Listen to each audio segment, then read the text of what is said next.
everybody. So Tim and I are in the process of cleaning up the kitchen before we hunker it down for the night. And so tonight I'm gonna do something to prep for a problem that we're gonna have not long, because we are almost out of rendered down lard. So while we are finishing cleaning up the kitchen, taking dishes, putting them away, jars put away, I'm going to actually pull out my crock pot. And earlier today I pulled out a bag of pork fat. And pork fat, once you heat it up, melt it down, becomes a liquid fat. And then once that fat solidifies, it becomes lard.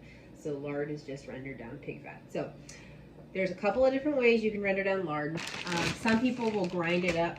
My butcher sometimes pre-chunks it, sometimes just gives it to me in a big slab. This is pre-chunked because I'm assuming this is probably off of different places around the pork, not the leaf lard. So there are two different kinds of lard. You have lard and you have leaf lard. Leaf lard is better for baking. It doesn't have as porky of a flavor. This lard, you can tell by just all of the meat that's still on it, is going to have some pork flavoring. So this is going to be better for like sauteing. It's kind of like getting an essence of bacon. Great for, I love to fry in it. I love to saute in it. If I have a meat that I'm cooking and I just need a little extra grease in the bottom, I'll throw some lard in there. So a couple of ways we can do this. I am going the easy way, as hands-off as possible. I'm going to use my crock pot, put just a teeny tiny bit of water, which most of it will evaporate before I ladle this out into jars. I'm going to turn it on low to slow and just let it kind of simmer.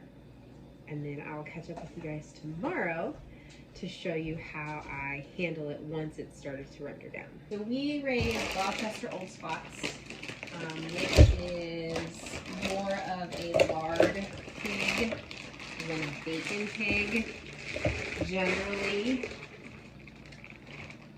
you have a pig and it's either a lard pig where it gives you a lot of fat, or a bacon pig because they kind of grow long, so you get more bacon. Well, they tend to be more fat. They still give delicious bacon, don't get me wrong, but they do have a little bit more fat. But I like them because they are a heritage breed, so they're an older breed. They're not as genetically specific for like your large markets, like industrial grade meat. So they do better like on smaller properties. They're amazing personalities. That's one of the biggest things I wanted them for, is their personalities. They're just like big dogs. Even our boar, before we had put him down, he was a very docile, calm, didn't really get worked up about anything unless the sows were in heat. So great breed personality, especially where we have so many little kids. If you're looking to raise a pig for personality, they're an awesome option. But if you're just looking for a pig to quick raise, process out, it might be a good option for you. You might want a different breed. But that's one of the reasons why we picked this breed, is I wanted the flexibility of having not just a bacon pig, but also a pig that would give us a wide variety, something that would be easy to raise, largely because of the kids. And then also I really liked the idea of investing in a breed that was a heritage breed, and that was kind of bred for small homesteads, small farms, specifically in the UK and in Europe, but when they brought them over to America, same thing. So I'm going to turn this on low and let it go. I'm actually only going to put it on for 6 hours. My crock pot will stay on a low warm state all night long and into the mornings, and then we'll tackle this. So I'm going to add a little bit of water and then let it sit.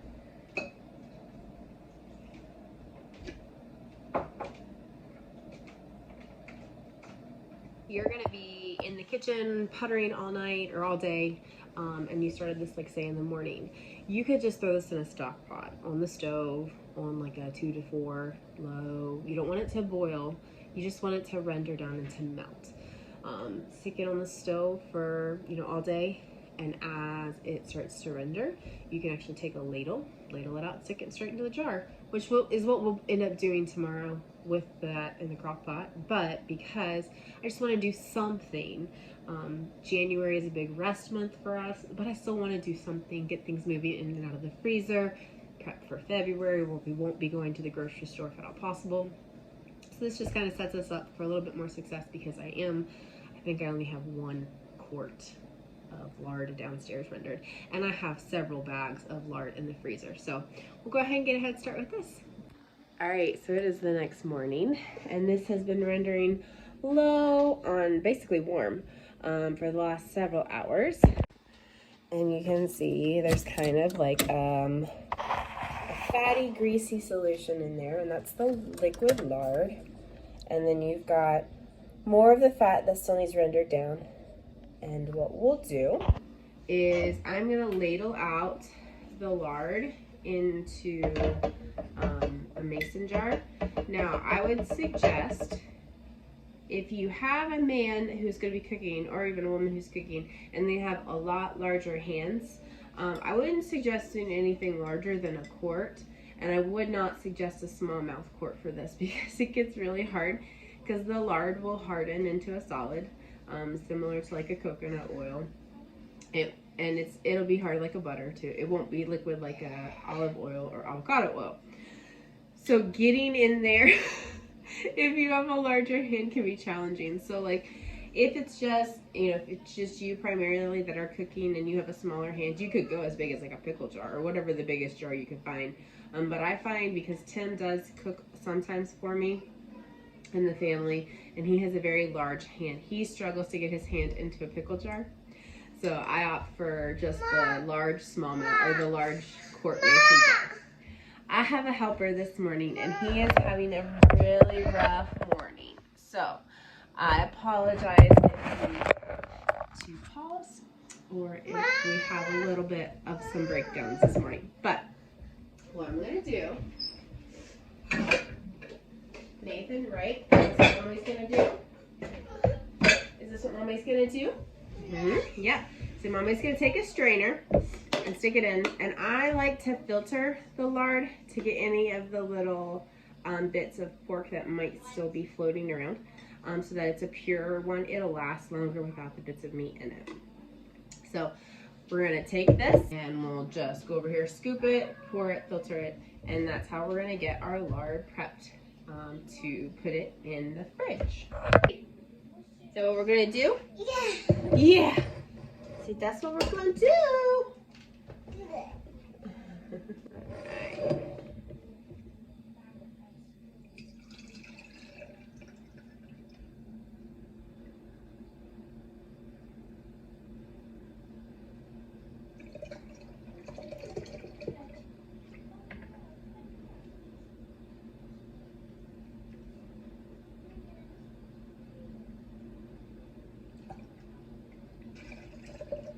You don't want to burn yourself, do you, Nathan?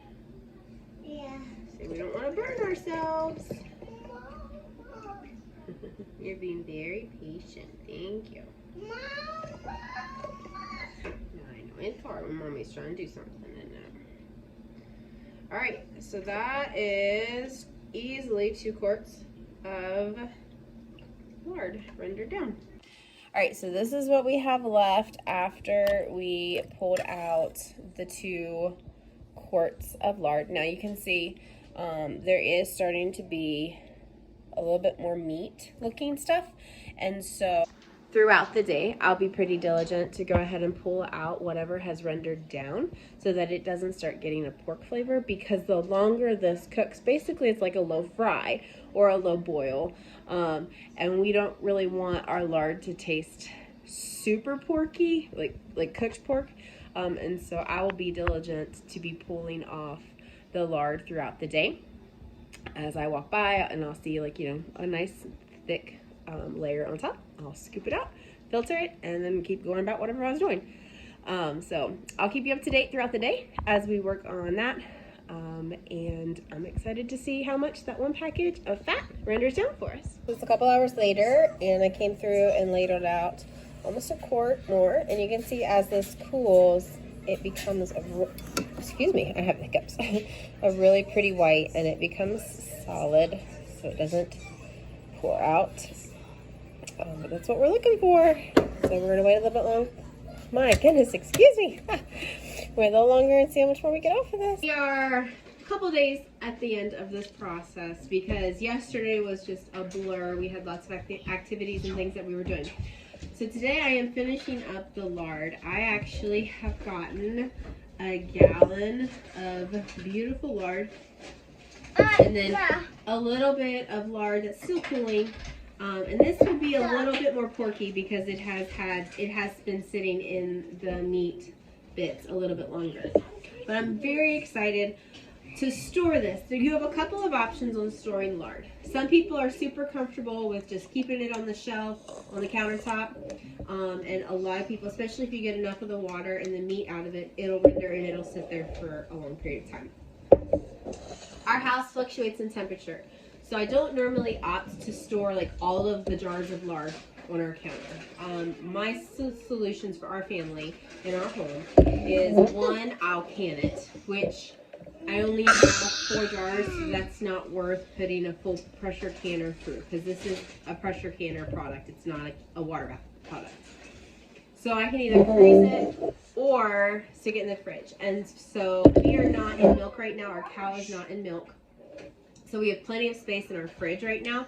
So I'm just going to put some old seals that I've used in the past for canning, reuse those, and stick these in the back of the fridge. And they'll keep pretty much indefinitely until I need them. Now granted, in our household, this will not last very long. We go through a quart of lard in like a week and a half. So this is not going to last us very long because we use a lot of it.